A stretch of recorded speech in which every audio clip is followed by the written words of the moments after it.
viewers. Welcome to another episode of SADF Podcast. Today's discussion reminds us that modern conflicts are never confined to borders. The Iran-USA-Israel tensions may appear distant, but their economic consequences travel quickly through oil prices, markets, migrant labor, and supply chain deep into South Asia.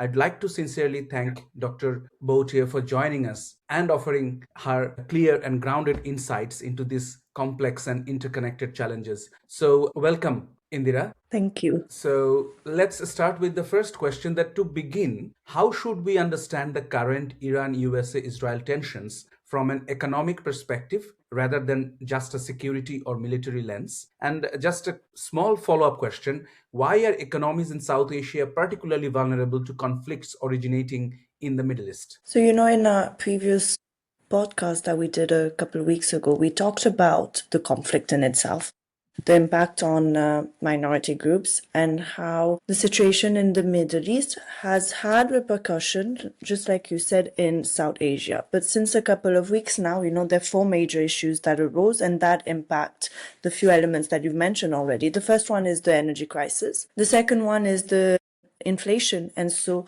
increase of price on everyday products for individual, the impacts on remittance practices, and you mentioned, labor, and finally, the supply chain disruption. But I think the first important point to understand is the energy crisis. What we are witnessing in 2026, and since a couple of months now, is not just regional conflict. It's a systemic shock to the global economy. And at the center of this disruption lies one geographical point, the Strait of Hormuz, and a narrow maritime corridor, but one that carries in a way the weight of the global energy system. So in early March 2026, following Iran's retaliation to Operation Epic Fury, the strait was closed. And through the deployment of limpet mines and anti-ship missiles, Tehran transformed the world's most critical energy choke point into an active conflict zone.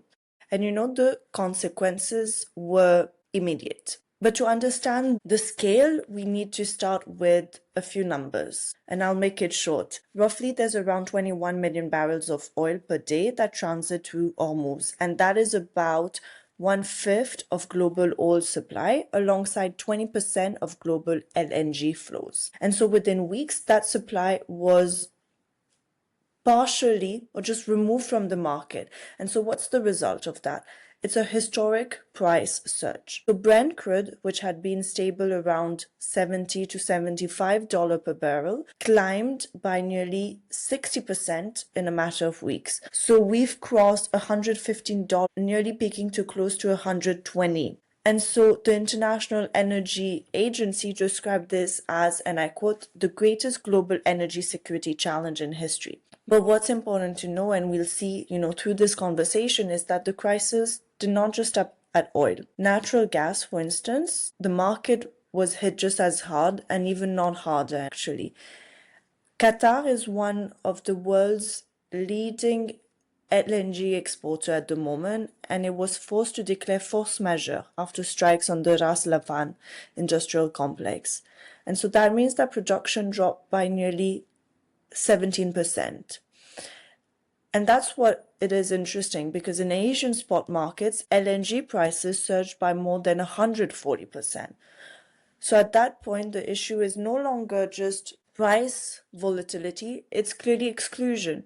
So entire economies in South Asia, particularly developing ones like Pakistan and Bangladesh, were simply priced out of access to energy. And this is where the crisis becomes more than economic, it becomes more than geopolitics, it becomes actually structural. Because South Asian economies, even though in the Middle East, are deeply dependent on Middle Eastern energy flows, and many of which transit through, Hormuz. So there's a couple of points that are important to know. For instance, India imports roughly half of its crude oil through this route. Pakistan and Bangladesh rely on the Gulf for over 70% of the LNG supply. And if we look at Sri Lanka and Nepal, they face similar high exposure. So when Hormuz closes, the region doesn't just face higher prices, it faced systemic vulnerability. So what has happened over the past few weeks is that governments have started to respond in a very rapid way, but in ways that reveal the severity of this shock. Pakistan has introduced a 4-day work week and full rationing. Sri Lanka reinstated what they used to have in place, a QR code full allocation system, and Bangladesh implemented price hikes, and consumption controls.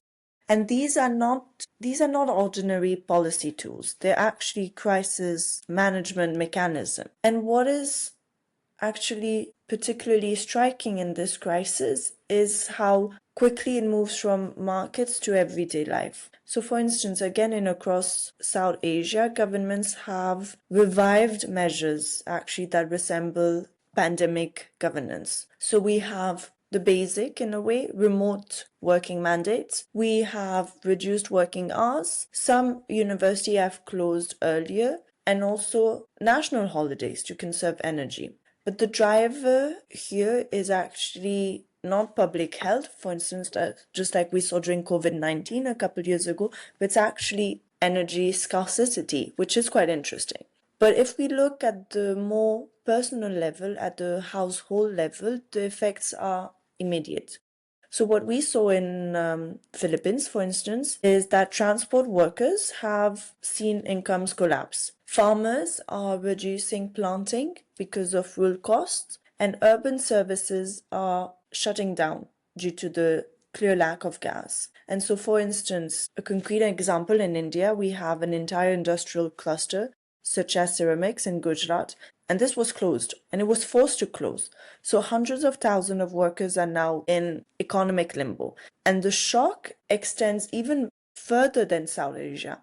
We have countries like Japan, South Korea, where shortages of what we call petrochemical inputs are beginning to affect medical supply chain, including essential equipment. And this is what we call systemic cascade. So we have an energy crisis, which becomes an industrial crisis, then a social crisis, and then the end, it's just a governance challenge. And so one country that actually stands out against this background is India, not because it is immune, but because it has actually strategic capacity. So a couple of weeks ago, in March 2026, it launched the Operation Urja Suraksha, which literally means energy security. And so some may think it's actually a domestic policy, but it's not at all. It's a military operation. What happened was that the Indian Navy deployed guided missile destroyers to escort energy tankers through the Gulf of Oman. And this created what officials describe as layered security architecture for maritime energy flows. So some shipments, particularly LPG carriers, were actually successfully escorted to Indian ports, which has allowed and which has ensured continuity of supply. And this matters actually for two reasons. The first one is that it clearly stabilizes India domestically, which prevents inflationary spirals and industrial shutdowns. And secondly, actually signals something larger. India is increasingly, over the years, positioning itself as a net security provider in the Indian Ocean. But as you can imagine, this comes at a cost. It's about maintaining such a naval presence is financially and logistically demanding, and maybe on the long term not sustainable. So what is interesting and what this crisis ultimately tell us from an economic perspective is that globalization actually remains structurally fragile, and a single choke point can actually destabilize the entire system. Secondly, that energy is not just an economic commodity, it is a geopolitical instrument, and this is not a surprise. And thirdly, that the effects of such crises are never evenly distributed. So they move from global market to regional vulnerabilities, to national policy constraints, and at the end to everyday social life. So Hormuz blockade is actually not just an energy crisis, it is what we can say a stress test of the global order. And it reveals who has resilience, who has exposure, and who has the capacity to act. And just like I've mentioned a couple of times, this crisis has had an impact on daily life. And to really actually understand this crisis, we need, in a way, to follow its transmission. Because the real impact is not just in oil prices or shipping routes, it is in the price of food, the price of transport, electricity, everything that actually structures daily life. And this is where the crisis becomes visible to individuals, to population across the world. So the inflation we are actually seeing since a couple of weeks now in 2026 is not accidental. It follows a very clear mechanism, and there are two layers to this mechanism. The first one is the direct effect, and the second one is the cascade effect. So the first effect is direct because when fuel and electricity prices rises, households immediately pay more. And secondly, and more importantly, there's a cascade effect. So energy is embedded in everything, transporting goods, producing food, even manufacturing basic products. So when the energy prices rise, the cost of everything else follow. And this is what economists call the cost push inflation. So one of actually the most critical but often overlooked dimension of this current crisis is agriculture. Because the Strait of Hormuz is not just about oil. It's also central to the global fertilizer trade. Over 30% of global urea exporters, which is a key nitrogen fertilizer, actually transit through this route. And there's a key point over here. Fertilizer is actually produced from natural gas. So, as you can imagine, when the gas price surges, fertilizer becomes more expensive and more scarce. And this creates what analysts call a fertilizer trap. And farmers respond in two predictable ways. The first one, because it's become more expensive, they reduce the fertilizer use. And so if they reduce the fertilizer use, they reduce planting areas. And the consequences are not right now in April 2026, but the consequences come later. So in the next harvest cycle. And this is why experts are warning of a possible food inflation spiral in 2026. And we already see that, or we will see that in countries like Sri Lanka, where food prices could actually rise up to 15% deepening an already severe cost of life crisis. But if we're talking about future possibilities, it's also important to talk about the current visible impact and effects on everyday consumption. And we see that in India. And we see three elements that are important. The first one is that wholesale inflation has already risen and risen quite sharply. The second one is that food prices, particularly oilseeds, have just surged. And the third one is that retail inflation is beginning to climb as the war shock feeds into the system. In Pakistan, the situation is actually far more acute. Food prices, especially diesel, which is essential for transport, have nearly doubled. And we know that when transport costs rise, everything becomes actually more expensive. And so we see this across four categories. The first one is food prices rising by up to 100%. The second one is electricity costs increasing due to LNG shortages that I mentioned a few minutes ago. Food prices climbing due to transport and fertilizer constraints. And the last one is textiles, which becomes more expensive due to petroleum-based inputs. And so it's not just isolated inflation, it's actually a system-wide price escalation. And what I think is actually particularly important is how population are responding. So in India, despite relatively stable reserve, there was panic buying at the onset of the conflict. And this is a classic crisis reaction. Fear of scarcity creates actual shortages. And I'm sure some of us can remember that during COVID, there was no toilet paper anymore because of this panic buying process. In Sri Lanka, the state has taken the opposite approach. So it is absorbing at the moment massive financial losses to subsidize fuel, because passing full cost to consumers would actually risk economic collapse. And these responses reveal a key tension. Governments are trying to balance economic rationality with a certain form of social stability. So what is interesting is that although South Asia is particularly exposed, it is not just a regional crisis, it is a global inflationary wave. And we see it in aviation. Jet fuel prices have more than doubled within a week, and there are three consequences actually. Higher ticket prices, reduced flight capacity, and increased cost of global trade. And if we take textile, for instance, polyester, which derives from oil, has risen by around 25%, increasing production costs worldwide.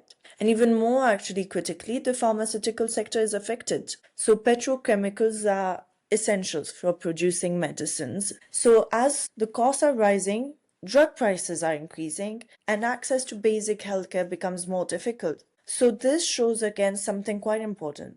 The crisis is no longer about energy. It is about the cost of living across entire economies. And so one of the most important insight here is temporal. So even if the conflict de-escalates, inflation does not disappear immediately. And there is always what we call a lag effect. So higher input costs take time to filter through supply chain, appear in retail prices, and be reflected in inflation indices. So in sectors with long production cycles, for instance, agriculture that we mentioned, manufacturing, the lag can actually be quite significant. So what we are currently seeing maybe at the moment is a potential structural inflationary shift. And this actually brings us to the final layer, policy. Central banks are now, in a highly constrained position. And if we take India, for instance, after a period of stable growth and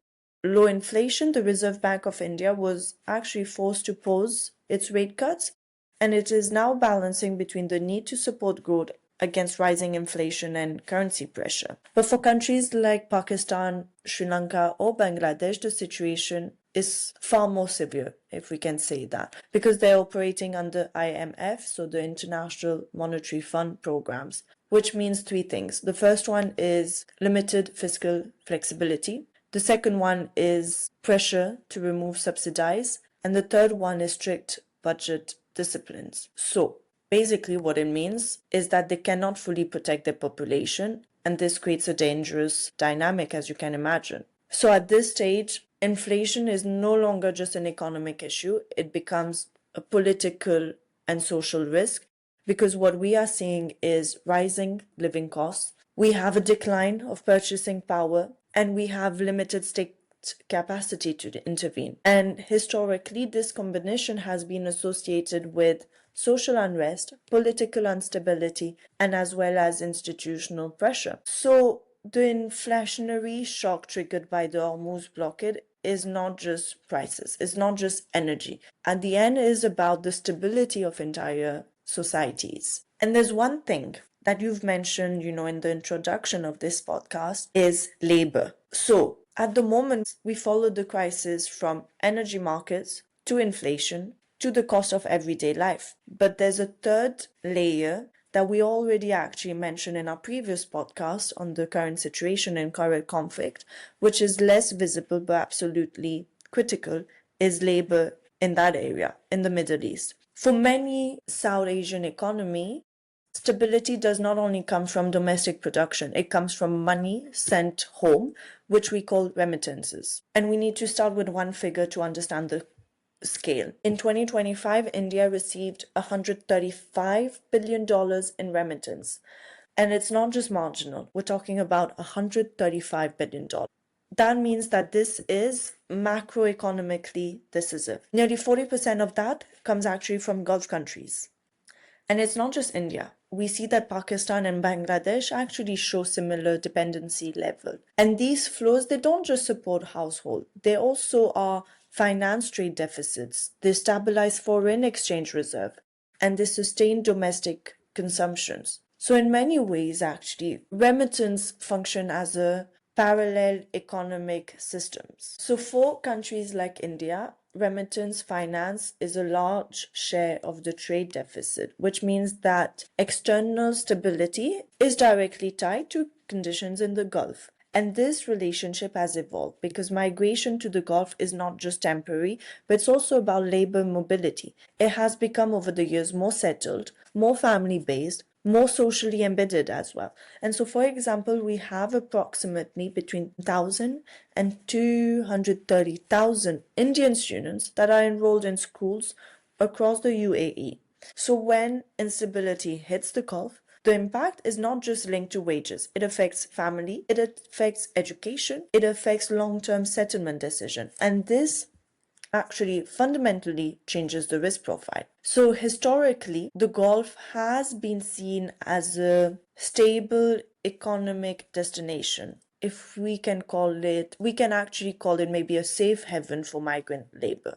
Even though from a human rights perspective, there's many issues. But the 2026 conflict disrupts that assumption that the Gulf is a safe haven, because what we are seeing now is actually it's a transformation of the Gulf into a high risk environment. We said it last time in the podcast, and numbers have evolved, but strikes have hit civilian as well as in energy infrastructure. And South Asian workers have been caught in the crossfire, and reports are emerging of workers stranded in unsafe conditions. And beyond physical risk, there is also economic vulnerability. Employers who are under pressure themselves are engaging in wage delays or wage theft, arbitrary dismissal, restriction on mobility, and this is where geopolitics, this is where conflicts, this is where such situation actually meets or increase labor precarity. But what's interesting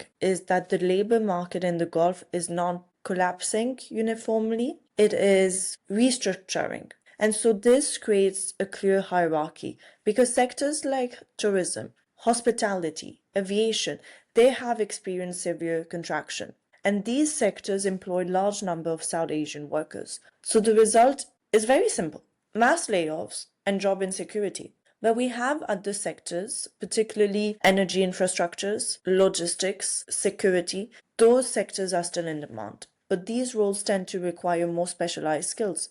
So what we see is a selective resilience. First, we have low-wage consumer-facing workers that are most vulnerable. And on the other hand, we have strategic and technical workers, which are, in a way, relatively protected. But what's interesting to see, actually, is that if we look at the crisis, in the early phase of the conflict, remittance flows did not collapse. And actually, more interesting, in some cases, they've just increased. And this is because migrants are sending more and more money home to support families facing inflation. And this is actually misleading because economists describe this as a lagging indicator. It reflects short-term coping behavior but not long-term stability. So if the conflict persists, the outlook changes dramatically. Gulf economies could actually contract significantly and remittance could fall by up to 30%. So if we take Nepal, to make it a bit more concrete, for Nepal, remittances are a central pillar of the economy. And so if there's a sharp decline would, one, reduce consumption, secondly, it would slow growth, and thirdly, it would actually undermine economic stability. And the World Bank has already projected a slowdown linked to this crisis. Similarly, in Sri Lanka, which is just recovering from its 2022 default, a drop in remittance could trigger another contraction cycle. So again, the crisis moves across layers. We are going from conflict to labor market to national economies. But beyond economies, beyond remittance, beyond energy, there's a real human cost. Because South Asian governments are currently under pressure to protect their civilians and their citizens abroad. And this is what we already highlighted very quickly in our previous podcast. But as we can all imagine, their capacity is actually limited. And we have one major constraint, and that is the kafala system. This system ties migrant workers to their employees, which means three things. Workers cannot easily leave, even in conflict situation, and even when flights are available. And so for many, going back home is actually not even an option because wages are going to be delayed, wages are going to be withheld, and there's a huge uncertainty. So workers face a choice, a difficult choice. Either they stay in unsafe conditions or they live and they go back home without income. And actually in practice, and we see it, many are forced to stay. So what does this third layer actually reveal? That remittance is not just financial flows, they are geopolitical interference. They connect domestic economic stability to external labor markets and ultimately, at the end, to geopolitical risks. And so when that external environment becomes unstable, the entire system is exposed. And so in that sense, the 2026 crisis is not just testing energy system and it's not just testing economic resilience. It is testing the sustainability of a development model built on external labor and remittance dependency. But Tabash, at the beginning, you mentioned one important point, and I think that is my last point for today, and that is the impact of the conflict on supply chain. So far, in the past 30 minutes, we've looked at how the crisis affected energy markets, how the crisis affected everyday prices, and finally, how the crisis has and is affecting migrant labor. And there's, I would say, one final layer, because beyond people and prices, what is now under pressure is the architecture of global production itself. So in other words, what I've just mentioned, supply chains. And this is what is interesting when we look and we try to analyze the current conflict, is that it is exposing structural weakness. For decades, globalization has relied on 3 elements rather.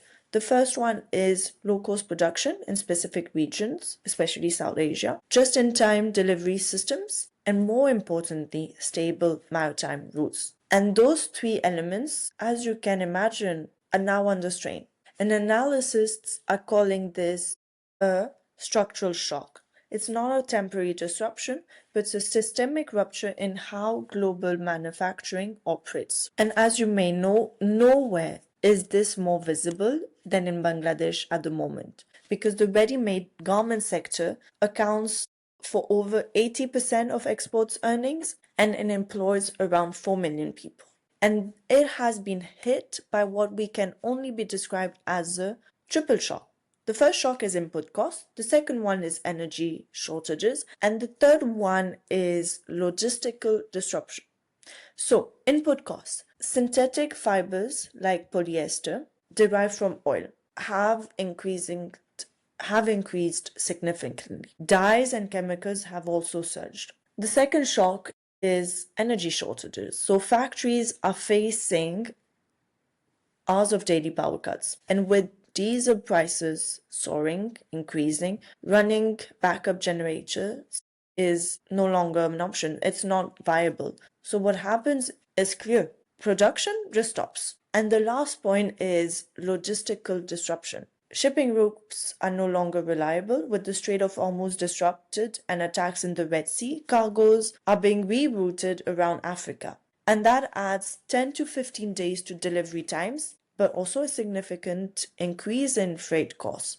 So what we are seeing is not just pressure, it is operational breakdown. And if we look at the consequences for firms, this is immediate and severe. It's not like agriculture where we're going to see it in the future. The consequences are now. Freight costs have increased dramatically, production costs are up, and orders from Europe are declining. And this matters because the sector operates on extremely thin margins, often below 4%, which means there's no buffer. To cope, firms are shifting to air freight, but that is even more expensive. So what we see is that profitability is just collapsing. And when profits collapse, the next step is that jobs also follow. But again, this is not just a national story about Bangladesh, it's also a global supply chain crisis because the Middle East is not only an energy hub, it's also a central node in global shaping.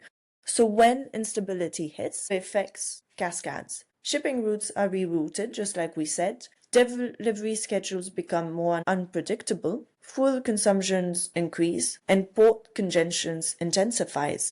So this transforms supply chain from efficient systems into fragile and delayed networks. And importantly, this crisis is not happening in isolation. It is overlapping with existence disruptions, particularly from the Russia and Ukraine war. So, what we are seeing is a multiple theater supply shock, one that could actually exceed all the previous crises that we've known and we've seen. And at this point, the key concept is, and I've mentioned a couple of times, the cascading failure, because disruption are no longer contained, they move across sector. From energy affects transport, transport affects manufacturing, manufacturing affects employment, and at the end, employment affects demand. And businesses are entering this crisis already weakened, which means their capacity to absorb shocks is limited. And this increased the risk of a system-wide breakdown. And there's 2 points actually to mention that are important to talk about. In response, we are beginning to see a structural adjustment, what is often referred to as nearshoring. So instead of producing goods in distant, low-cost regions, firms are trying to relocate production closer to consumer markets. So for example, in US and European buyers are looking towards Mexico and Central America to reduce transit risk and regain predictability. And as you can imagine, for countries like Bangladesh and India, this is a major concern. And one last point I think that is important is that supply chain actually crisis feeds back into geopolitics, because the United States is now heavily engaged in the Middle East, and this creates what analysis describes as a strategic overextension. So we have resources, military and logistically, are being diverted away from other regions, particularly the Indo-Pacific, which at the end actually may shift the balance of power. And at the same time, you have clear beneficiaries. Russia, for example, is gaining from higher energy prices. Its revenues are increasing even as global instability rises. So the crisis is not neutral. It actually redistributes power. And that's one thing that I think is very important to keep in mind. Right. Thank you for summarizing all 4 points, because it is very interesting to hear from you that how you part by part actually deciphered all the situation that we are suffering right now, especially when you talked about Bangladesh, that how these three issues or 3 points is being suffered by the people in Bangladesh, and how the logistics in garment sector is falling apart or may fall apart in the future is also very alarming. But in the meantime, Bangladesh, even though the current government has an anti-Indian sentiment, but they are being forced to get Yes. oil from Indian pipeline, which was established by the former government, Bangladesh Awami League. And at the same time, Dr. Muhammad Yunus, during the interim government's last few months, he signed this agreement with USA, which actually says that Yes. Bangladesh will purchase all its energies, including crude oil and liquid gas, from USA certified companies or from directly from USA companies. Right now, Bangladesh doesn't have that much dollar to purchase from USA. So it asked for permission from USA so that it can buy from Russia. We don't know whether USA has provided that permission or not. Because of that agreement, Bangladesh has become a slave in these difficult times. This is a dangerous situation. The office, banks, and schools have been curtailed, as you mentioned, like in Pakistan. Bangladesh has also followed the same footsteps. It has reduced to 4 days, and energy rationing is on the process. Petrol is not sold to anyone more than 5 liters a day. So whatever you do, you have to finish it within that time, because the government's main focus is garment sector and industries, so that the supply chain and the production can remain intact.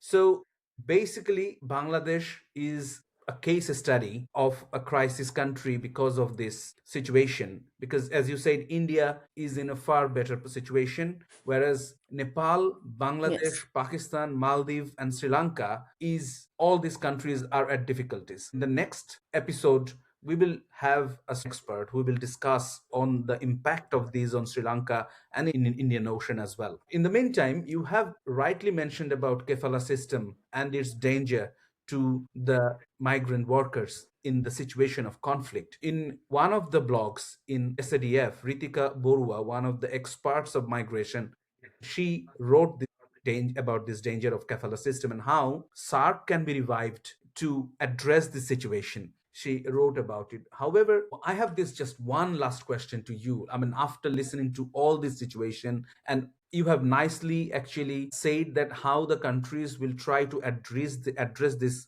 situation or situations. But my question is actually a little bit futuristic or analysis that why South Asian countries or the world per se is not prepared for this kind of outcome, because it was well predicted from the history that whenever USA falls into in a financial debt trap, they take up a conflict economic solution. They go to a war with some certain countries in the name of saving human rights. There is no question about the situation of human rights in Iran, but at this time when it was in a debt crisis, they choose this conflict based economical solution. And most of the countries, in fact South Asian countries, they know about it. But why they are not prepared for this kind of outcome, and what the countries should do in the future if they want to protect them from this kind of conflict, because there could be other conflicts in the pipeline. Please. I think as states, we all know, as individual, we all know the consequences of such possible situations. And technically, it is true, we should be ready to have in mind solutions, to have in mind recommendations. But I think one important element is that we always think this is not going to happen. Such policies or such practices are not going to happen. And I think it's interesting to see that under Trump, everything has happened. Absolutely. A lot of conflicts, have reemerged. Some were closed, according to him, thanks to him. But I think no state is actually very ready to be aware of, of all those different consequences, because at the end of the day, we are interdependent on each other. Right. We have developed this interdependency. We wanted this interdependency. After World War II, we wanted to be open with our borders and protect individuals and have this mobility. So it's a difficult line between we should be prepared and at the same time we are not prepared. And it's something complicated that now I think states, especially in South Asia, are facing. And I think in the future, because they faced this first crisis, at the end, there's 4 recommendations that could be important to have in mind, especially for South Asian countries and South Asian economies. The first one is clearly to diversify their energy resources. The second one is to kind of target fiscal support. So rather than broad-based subsidies that strain budgets, governments could provide targeted time-bound relief to vulnerable household and essential industries. The third one could be actually regional maritime security cooperation. And the last one is diaspora safety and repatriation planning. So South Asian states could and technically should develop robust mechanism for the emergency evaluation and reintegration of migrant workers, which I think on the long term is essential for any type of conflict, but especially for conflicts that are in the Gulf area. So I think these are the 4 major recommendations. Thank you very much, Indira, for being with us and giving these recommendations. Hopefully, the policymakers will listen to these recommendations and try to address the situation better in the future. With this, we end the podcast today. And thanks a lot to our listeners and to Indira yourself as well for being with us constantly and helping us to navigate these issues on a regular basis. Thank you very much.